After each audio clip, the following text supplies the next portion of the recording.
Olá, bem-vindos ao Minuto 2030, edição especial do relatório do ano 2 do Observatório dos ODS nas empresas portuguesas. Para posicionar o Observatório dos ODS nas empresas portuguesas num contexto internacional e conseguirmos evidenciar a sua contribuição para o estudo dos ODS em contexto empresarial, foi realizado pela equipa do Observatório um benchmarking com diversos estudos que abordam a implementação dos ODS nas empresas. De um conjunto de 28 estudos analisados, foram selecionados 6 para uma análise comparativa com o Observatório, de acordo com os seguintes critérios: abordagem dos ODS em contexto empresarial, utilização de uma metodologia robusta e contribuição para um entendimento mais alargado da implementação dos ODS nas empresas. A análise comparativa do Observatório dos ODS nas empresas portuguesas com estes projetos de 6 países levou a concluir que o Observatório se destaca pela abrangência na sua abordagem, tanto a nível da recolha de dados quanto na análise de dados, sendo que incorpora um alargado número de variáveis, o que permite que sejam traçados diversas conclusões em torno de diferentes aspectos da aplicação na Agenda 2030 no setor empresarial.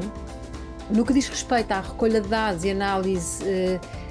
a análise evidencia que o relatório incorpora uma maior variedade de métodos utilizados, incluindo entrevistas a grandes empresas e PMEs, questionários, análise de relatórios de sustentabilidade,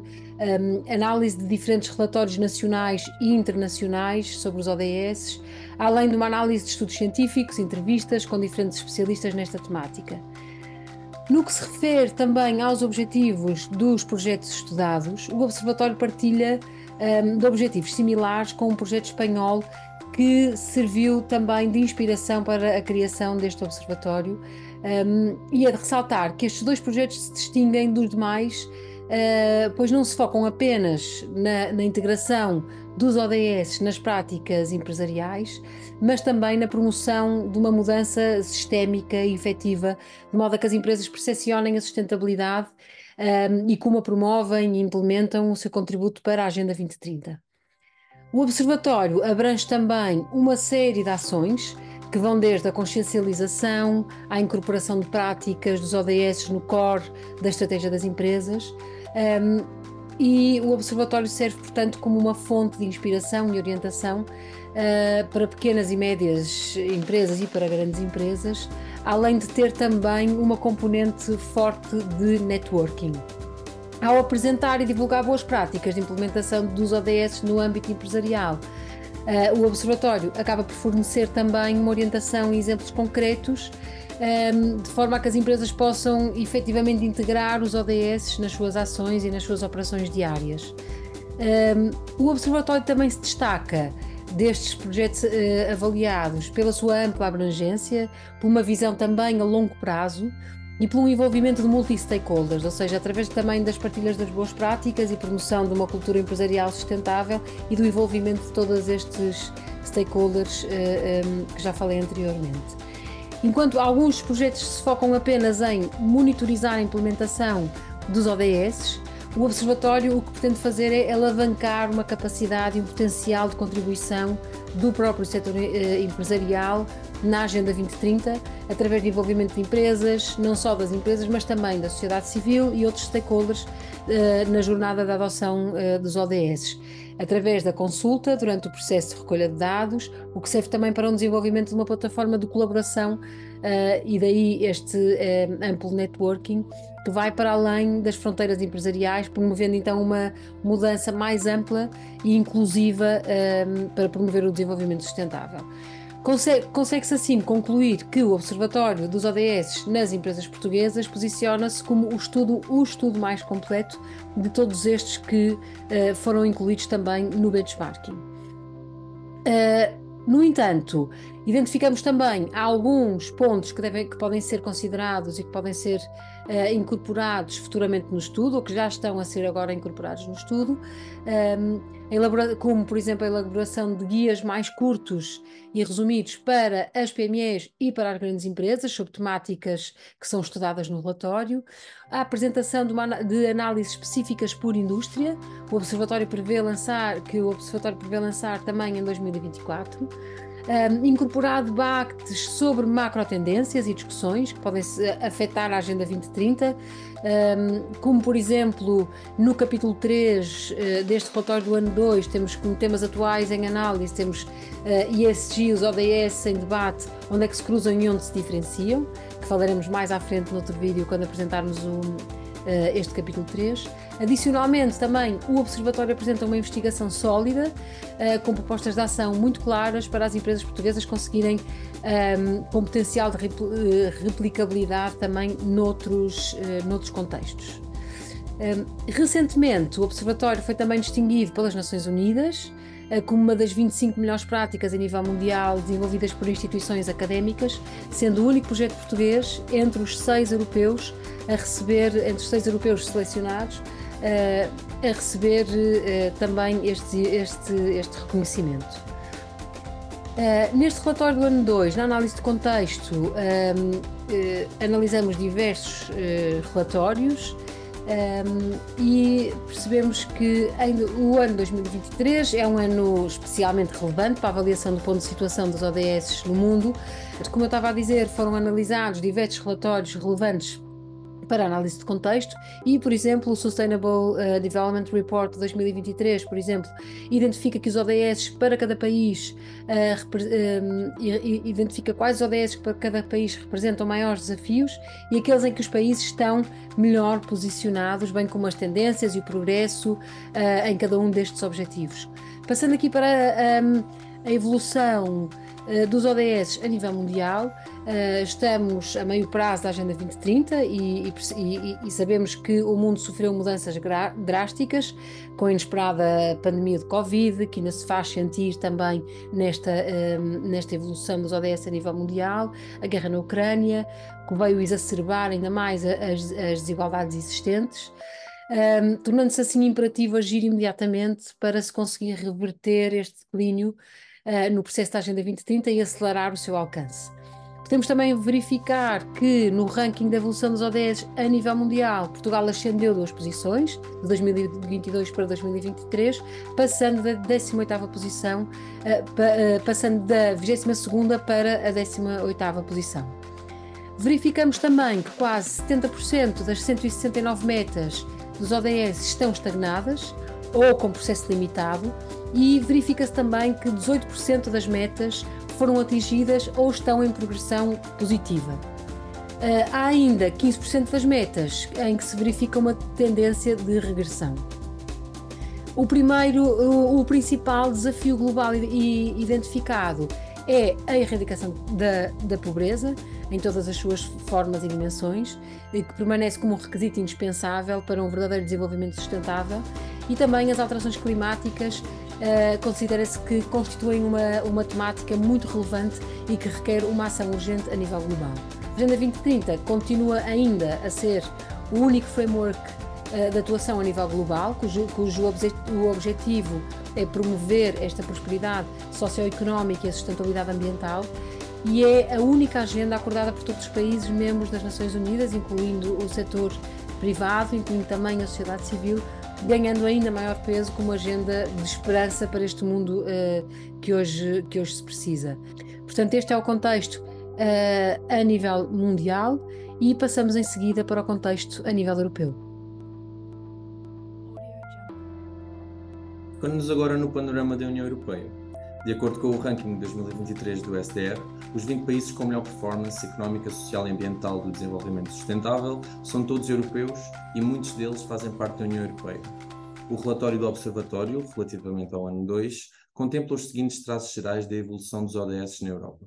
Em primeiro lugar, constatamos que o caminho de progresso nos ODS estagnou nos últimos anos, efeito das múltiplas crises que o continente atualmente atravessa. Contudo, a Europa permanece numa trajetória estrutural positiva, iniciada em 2015, alcançando 2/3 das metas dos ODS. Apesar de existir uma maior convergência atualmente, a Europa continua a verificar significativas diferenças entre regiões e países na persecução dos ODS e das suas metas. Por fim, verifica-se um progresso abaixo do projetado, insuficiente e até mesmo negativo, em especial nas metas associadas ao consumo responsável, ao clima e à biodiversidade. Comparando os dados de 2023 e 2022, a União Europeia destaca-se nos ODS 8, 1 e 5 e registra melhoras nos ODS 10 e 4. Percebe-se, portanto, que o melhor desempenho se dá ao nível dos ODS socioeconómicos. Por outro lado, verifica-se um recuo nos ODS 7, 13, 14 e 17, e os ODS com pior desempenho na União Europeia são o ODS 17, 15 e 13. Conclui-se aqui que existe uma tendência desfavorável no domínio ambiental. Procedendo agora à análise do contexto nacional, Portugal encontra-se em 18º no ranking mundial na análise da persecução dos ODS, subindo assim 2 posições face ao ano anterior, sendo que entre 2021 e 2022 já havia progredido de 27º lugar para a 20ª posição. Do lado negativo, Portugal verifica uma estagnação generalizada dos ODS e tem o seu pior desempenho nos ODS 2, 12, 14 e 17. Em especial, o ODS 14, no qual Portugal se encontra abaixo da média da União Europeia. Portugal verifica também uma retração em vários domínios, com especial relevância no ODS 2, 9 e 15. Finalmente, do lado positivo, Portugal tem como ODS com melhor desempenho o ODS 1 a 5, 7, 10 e 11. Curiosamente, o ODS 7, que havia evoluído positivamente em 2022, como já referi, sofreu uma retração em 2023. Ainda assim, encontra-se acima do nível da União Europeia. Verificamos ainda uma tendência positiva nos ODS 4 e 14, na qual é importante destacar ainda o ODS 6, que possui um nível de progressão acima da média da União Europeia. O relatório do Observatório 2023 contém um quadro de legislação. No fundo, o objetivo é ajudar as empresas a compreenderem a legislação toda a que estão sujeitas no exercício da sua atividade e cruzar essa legislação com os ODS. No fundo, para que percebam que, ao cumprirem a legislação, estão também a prosseguir os objetivos do desenvolvimento sustentável. O quadro de legislação que foi desenvolvido juntamente com a Vieira de Almeida tem por referência a linguagem ESG e, portanto, tem separadores relativos ao ambiente, relativo à parte social, relativo à parte de governance e também um quarto relativo às finanças sustentáveis, que nós achamos que tem merece uma abordagem própria. E, portanto, este quadro pretende ser uma ferramenta operacional para as empresas poderem ter uma resenha da legislação que lhes é aplicável e cruzar mais facilmente no dia-a-dia com os ODS. Uma novidade no relatório deste ano foi a análise que fizemos das diretrizes da OCDE para as empresas multinacionais e cruzando com o tema dos ODS. Portanto, as diretrizes são, no fundo, recomendações que são dirigidas pelos governos da OCDE e de quem queira aderir-lhes às empresas que operem nos seus territórios e já vão na sua 5ª revisão, sendo esta a última revisão precisamente deste ano de 2023. As diretrizes são um instrumento de adoção voluntária e que reúnem um conjunto de recomendações dirigidas às empresas, no fundo, tendo sempre em vista a conduta empresarial responsável. Desta forma, são um instrumento de soft law, ou seja, não geram uma obrigatoriedade de cumprimento legal para as empresas que as adotem, mas são, no fundo, diretrizes muito reconhecidas internacionalmente e são uma autoridade no cumprimento e no alinhamento com a sustentabilidade relativamente aos vários aspectos que contemplam. E contemplam aspectos e temas como direitos humanos, trabalho digno, relações industriais, divulgação de informação, ambiente, tributação, e são portanto, elementos a ter em conta e que cruzam realmente com os ODS. São áreas estas que identifiquei em que há uma sobreposição bastante evidente em alguns casos com o alinhamento material dos ODS e, portanto, acreditamos que esse cruzamento das duas linguagens é muito útil para as empresas. Ajudamos-las, e é esse o objetivo, com este quadro, a cruzarem os ODS com as diretrizes e organizamos por ODS a ODS. Por outro lado, 2023 foi também um ano muito importante porque Portugal apresentou, aqui mais numa perspectiva de política pública, o seu segundo relatório nacional voluntário, o primeiro era de 2017, e portanto estes relatórios nacionais voluntários são a tradução dos compromissos dos vários Estados com a Agenda 2030 e visam partilhar, facilitar a partilha de experiências, de sucessos, desafios, de lições aprendidas entre os vários países, com vista precisamente a promover a implementação da Agenda 2030 no mundo. E Portugal apresentou então agora o seu novo relatório, onde faz uma análise dos desafios e dos próximos passos para a implementação da agenda no país e acaba por correlacionar os ODS com os vários instrumentos de planeamento estratégicos que o país já adotou.